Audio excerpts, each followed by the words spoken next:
You feel the love in this room? I can. Yes. That's big magic. Yes. Beautiful, David Diamond. Thank you. So this month's theme is about creating a life of magic. Big magic, using Elizabeth Gilbert's book. The full name is Big Magic, Creative Living Beyond Fear.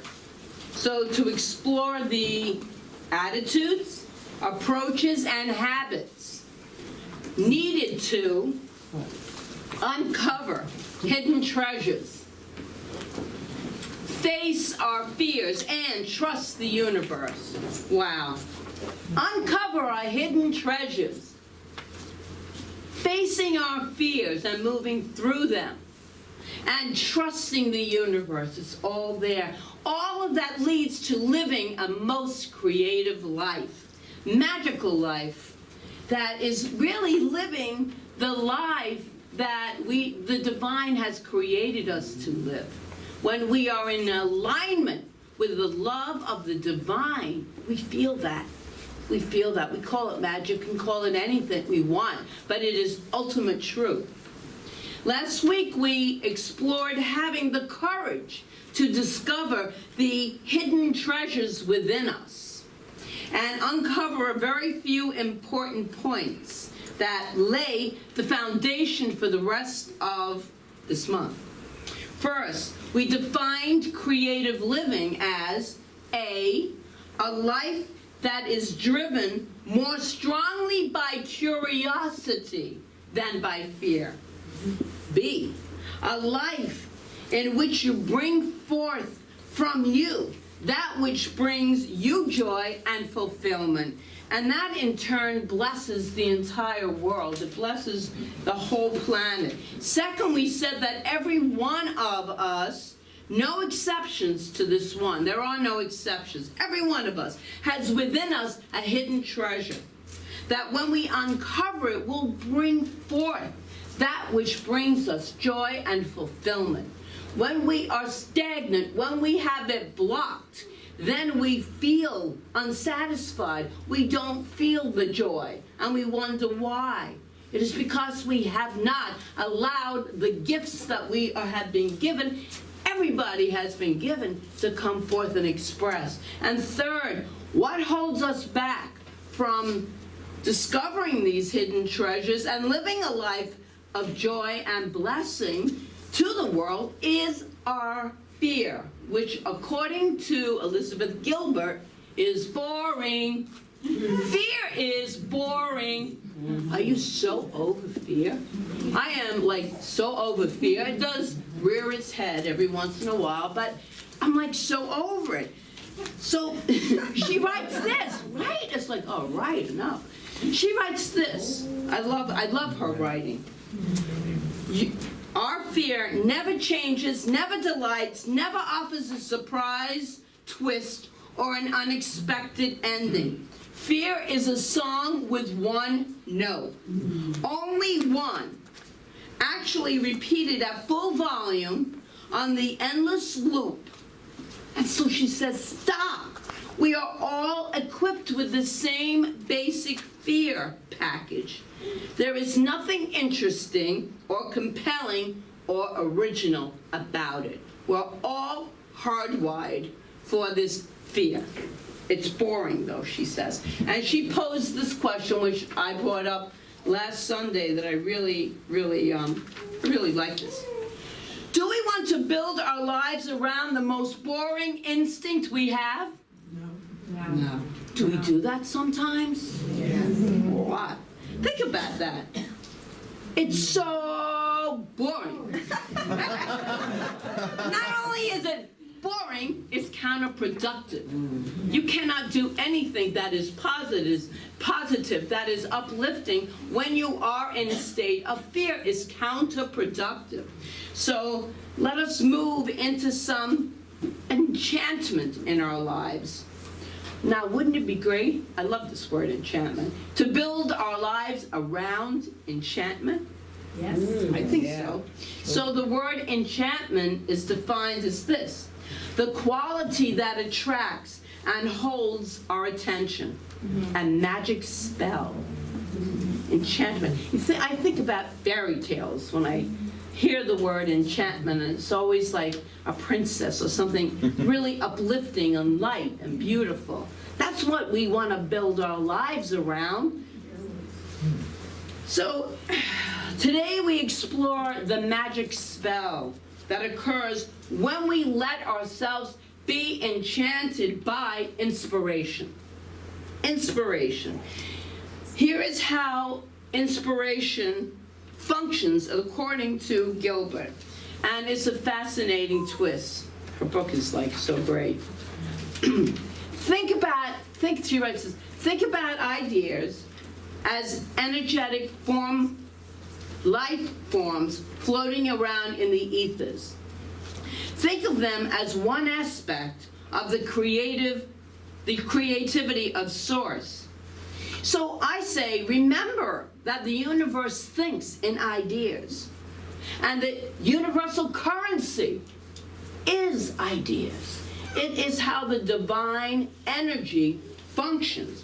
When you visualize and think of a picture, you don't think of the word. If it's like, think of door. You don't think D-O-O-R. You think in a picture. You think of the door. Whatever it looks like, you think of the door. And it's the same with a car. It's with anything. We think in pictures. And even emotion. We imagine how we want to feel. So if it's love, we don't think L-O-V-E. We don't think in words. Really, we think and we create in visualization, in pictures. God as creativity is an infinite number of ideas floating around. And the open part of science of mind, this is the V symbol that you see here, not with the people in it, but that's ours. We're the joyful people. We're the joyful gathering. But the circle is part of the religious science symbol. The lines are, take foundations class if you don't understand it, and the V is spirit descending into form.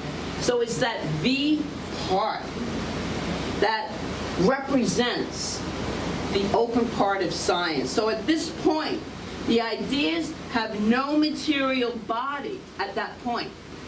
It's just floating around in ethers. Everything we ever want, everything we ever desire is already present. This is what Ernest Holmes is repeating over and over again. Abundance is already present. Love is already present. Are we awake?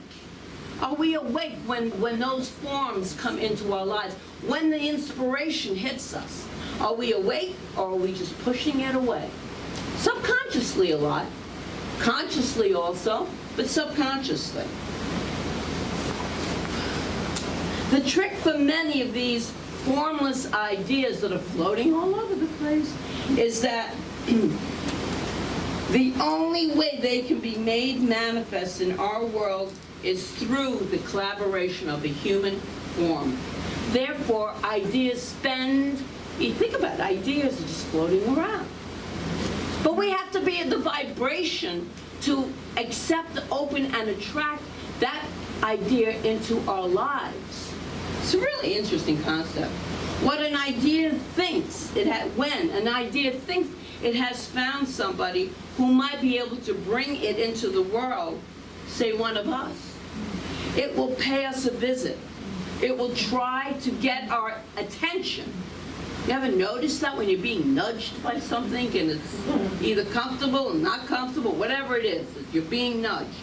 So remember that everything we want in our lives, as I said, already exists. We float in a sea of limitless possibilities, but we must be that vibrational match in order to allow it in. If we're vibrating at this very low frequency, we are not going to resonate with a high vibrational idea. We're not going to match it, either in relationships or just in forming anything in your life, abundance, careers, whatever it is.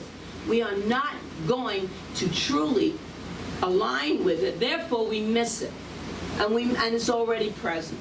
is already present. Everything is energy. Every single thing. I'm watching that series on Einstein because everybody was talking about it. Genius. It is phenomenal. He was the ultimate New Thought genius, truly. He really, really taught the stuff that we are. It's a science, he says. It's physics, he says. It's not a philosophy because it's provable. So, you know, it's like, it's so wonderful to be in spiritual teachings where we can practice them, where we can use them. They're practical. They're practical. It's not a bunch of rote kind of prayers to a being far up somewhere that's judging us. It's aligning ourselves with that which already exists, the infinite life of God, of the divine, of whatever you want to call it, the great something, as one of our members calls it, which is what it is. So when it shows up, when one of these great inspirational ideas show up, chances are fairly good that we won't notice our good when it comes. Perhaps we are so consumed by our own dramas, anxieties, distractions, insecurities, and duties that we're not receptive to the inspiration. It can happen. And we might miss the signal because we're doing some really important things, like watching TV, brooding over how angry we might be with someone, pondering our failures and successes, in other words, beating ourselves up for something that happened that probably no one else even realized but you. And so you bring that with you and play out those scenarios that I talk about. Oh, this is so good. Those scenarios. They'll get you every time. We might be busy on Facebook or Twitter. I mean, what that does is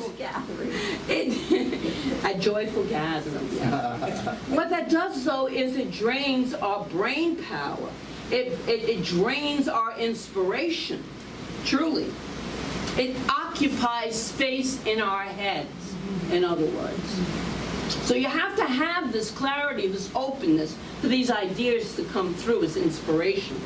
The idea will try to wave us down, perhaps for a few moments, perhaps for a few months, or even years. You know, you get the same idea over and over again, maybe a different form, but it's like a yearning that we have. And these ideas keep coming back to us. So, a lot of times we aren't open to being enchanted by inspiration, so these ideas float along to someone else. And Gilbert writes this, but sometimes there comes a moment when you're open and relaxed enough to actually receive something. Your defenses might slacken and your anxieties might ease, and then magic can slip through. The idea sensing your openness will start to do its work on you. It will send the universal physical and emotional signals of inspiration, which chills up the arm, hair standing on the back of your neck, a nervous stomach perhaps, fuzzy thoughts that feel, the feeling of falling in love is part of it. It's just that feeling of rightness, but then she continues. And then in a quiet moment, it will ask, the idea will ask, do you want to work with me? Anyone ever had that experience of just like chills and you just know it's right? Yes. That's what we would like to know if other people haven't. Yeah? Yes. Good. At this point, you of course have two options of how to respond. The simplest answer, often the easiest, and sometimes the right answer for you is to just say no. Then you're off the hook. The idea will eventually go away and you don't need to bother with it. It might not be right for you at that time. It may not really be the idea for you. I know that I just told a couple of people actually recently Like my first reaction to a lot of questions is no. I haven't even thought about it, but it's no. But then I say, you know what? My no could be a yes. Don't let me get away with the no. Because the first reaction, for whatever is in that unconscious, is no. And there might be something wonderfully glorious trying to make its way into my life. So I let people know that sometimes my no is a no, but a lot of times that no is a yes waiting to be released. So don't give up on the no. So Gilbert writes this. I have many times been approached by ideas that I know are not right for me. And I politely said to them, I am honored by your visitation, but I'm not your girl. May I respectfully suggest that you call upon Barbara Kingsolver. And then she writes, always try to use my most gracious manners when sending an idea away. You don't want the word getting around the universe that you're difficult to work with. She's got a great sense of humor. Whatever your response, though, do be sympathetic to the poor idea. Remember, all it wants is to be realized. It's trying its best. It seriously has to knock on every door it can. So you might say no, and that's perfectly fine. When you say no, but remember this, nothing really happens at all with you, and the idea moves on to someone else. And here's something really important to get. Have you ever had an idea, decided for whatever reasons not to pursue it, not going there, and then see that same idea brought into form by someone else? Yes. And you think, hey, they stole my idea. I was just thinking that. How do they do that? Ideas are all that limitless potentiality. It's always present in ideas also. This universe is abundant with all things, including ideas. Well, we don't ever get to think that again because we, my friends, were not enchanted enough with it, so it found someone else. That's what she writes. I, on the other hand, also think that you can recreate, you can think anything twice. You can think it 3, 4, 5, 6, 7, 8, limitless times. And if you're ready, it will find you, and it will be unique unto you.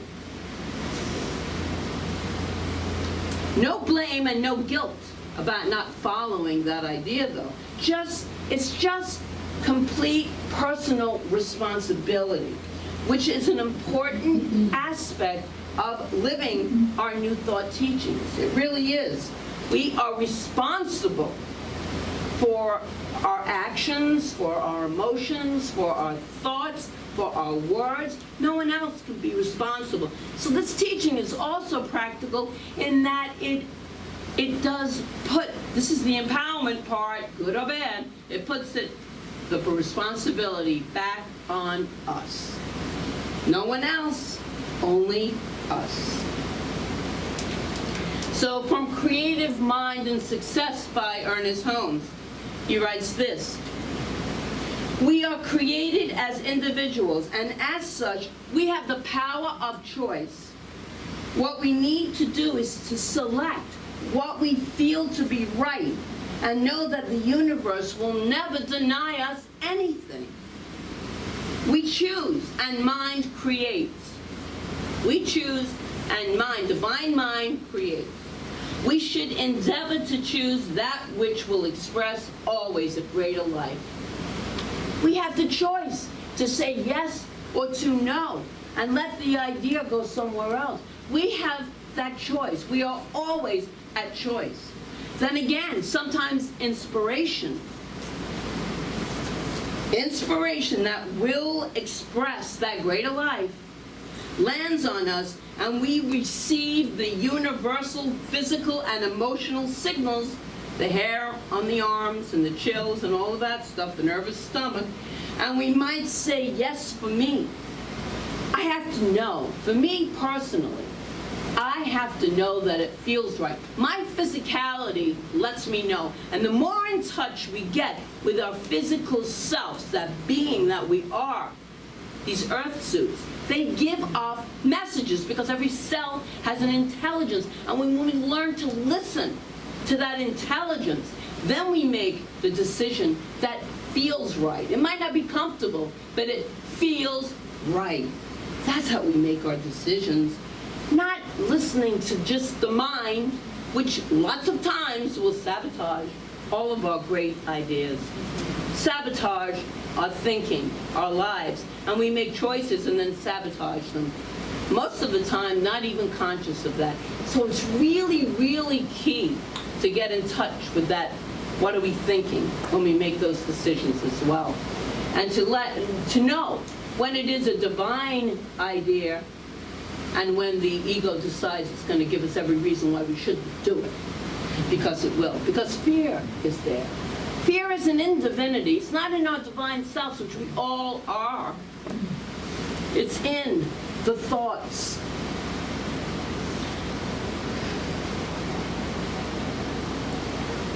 We can approach fear then in many different ways.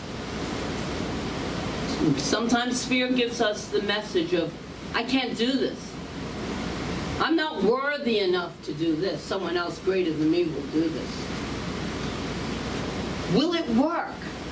Will it work? We don't know how anything will work or not work unless we trust the universal life, God, spirit, whatever you want to call this, intelligence. It's energy. That's all you need to know. Everything is energy. That's why we're one. We're unified with this energy. And it is divine. It knows all.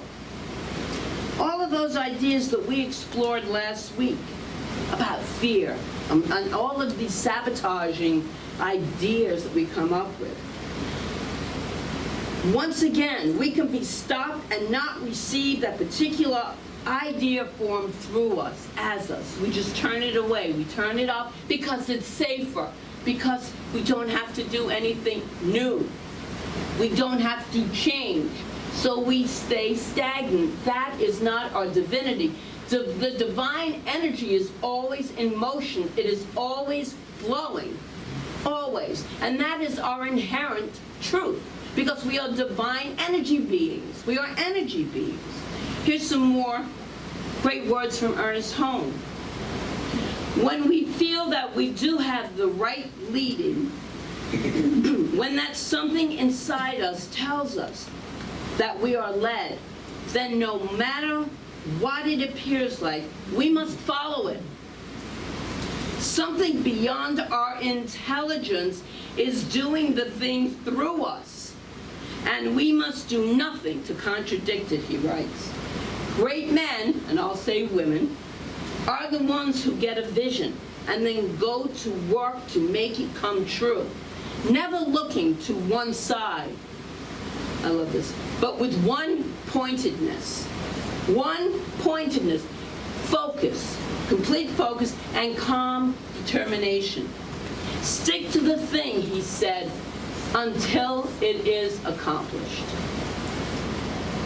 So then I think, and most of you know the story of how Joyful Gathering is in this building. Just so amazingly orchestrated by the universal intelligence. Because I didn't ask Vince DiPasquale, oh, I want to have the spiritual center in your building. I was here as a counselor and didn't know why I was here as a counselor.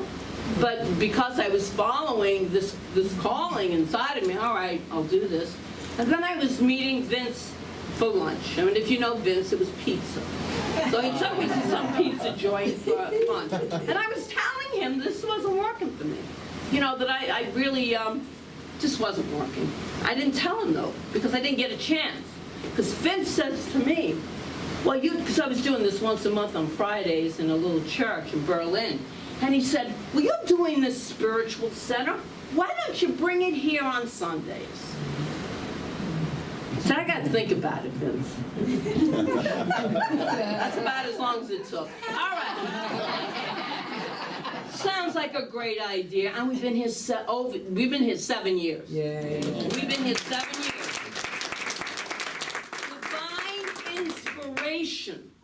Divine inspiration led to this, as it will lead us to grow, as it will lead us to even greater possibilities. I'm excited to see how the universe lines it all up for us. So Holmes tells us again in Creative Mind and Success, we cannot think one way one day and change our thought the next and hope to get the desired results. We must be clear in our thinking, sending out only such thoughts as we wish to see manifested in our condition. And so specificity and clarity are key, and to hold that one-pointedness on the desire that you wish to experience in life. It works. Trust me, it works. We do the what's, and the universe does the how's. We don't have to get involved in how, because we really don't know how. We think we do, and we can get things done that way, but it's limiting. So holding the idea of what we want to experience, and then following the guidance, the inspiration as it comes through, because it will come through. It always does. So let me be clear and repeat what Holmes, that last part of what Holmes wrote again. We cannot think one way one day and change our thought the next and hope to get the desired results. We must be very clear in our thought, sending out only such thoughts as we wish to see manifested in our condition, our lives. Elizabeth Gilbert writes, all I know for certain is that this is how I want to spend my life, collaborating to the best of my ability with the forces of inspiration that I can neither see, nor prove, nor command, nor even understand. It's a strange line of work, admittedly, but I cannot think of any better way to pass my days. So how about you? You ready just to? And that breath, that was just beautiful. The whole breathing part, that's why that's so key that we had that breath workshop, because it really brings us in alignment. It centers us. It also helps with anxiety and fear. And by the way, if you didn't get the Dear Fear letter that I gave to everyone last week, that I posted on our newsletter, there's some hard copies in the back. Please take it. It's so cool. It is a fantastic letter to fear. It's very good. Okay. So I invite you, if you feel comfortable, to close your eyes and really contemplate the answer about you, how you want to live your life, embracing enchantment, embracing the enchantment of inspiration that comes to you, embracing the inspiration, which is the creativity of God landing on you as an idea. That's a big picture, theoretical question. And I suspect every one of us would say yes to that. I want to take it down to a more personal level and ask you a personal question. Is there an idea right now that has captured your attention? An idea that has inspired you and maybe even given you that full body, those chills and that excitement and that unease in the stomach response? Have you embraced the enchantment of that idea? Don't let those ideas just float out without really taking a good look at them. Remember, this is how the universe is corresponding and creating through those pictures of ideas. Let one of those ideas put a magic spell over you. Love that. so that you move forward and do whatever step is next for you to bring that inspiration into fruition in your life, into an experience that you live. It really, trust me, it really, really works. But we have to trust the universe. We have to trust that it is for us and that we are safe, truly safe. And knowing that that idea, that inspiration is bringing you great joy and fulfillment, and thus extending it to everyone that you meet, everyone you come in contact with. This is what we have come here to be. So if the answer to that series of questions is yes, then my prayer this morning is that in knowing for each and every person here, that there is one source, one power, one infinite good that is always expressing itself through creation. And it creates in absolute harmony with itself, in balance with itself, in clarity with itself. This is the infinite love, unconditional love of the divine.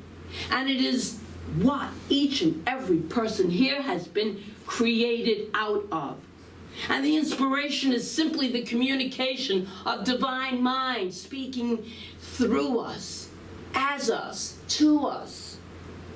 And when we learn to listen to that inspiration, the enchantment of living, a joy-filled life becomes our experience.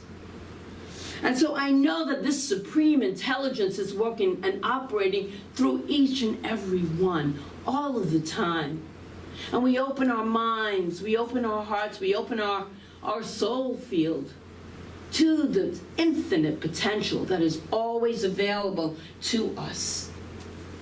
And we follow the divine guidance that comes from this infinite mind. There is one mind, that's God's mind, that's my mind now. Are we attuned to that mind? Are we following that infinite guidance that is there for us? Well, I celebrate and I am grateful to each and every one of us that we have this opportunity to choose, and to have the experience that we so desire. It is a blessing to the world that we impart when we live our authentic self. I am so grateful to know that each one is moving in the direction of their inspiration, that divine ideas are filling each and every person. I am so grateful for the spiritual truths that we speak of on Sundays, and that we read about, and that we immerse ourselves in, because these divine ideas lead us to a joy-filled, loving existence. And so I give thanks for knowing that. And I release this word, as it is spoken, into the power and intelligence of divine law, where I let this word go, I let this word grow, I let the infinite take over, and I live a life of complete fulfillment. And knowing this to be truth spoken, I release it, I let it be, and so say with me, and so it is.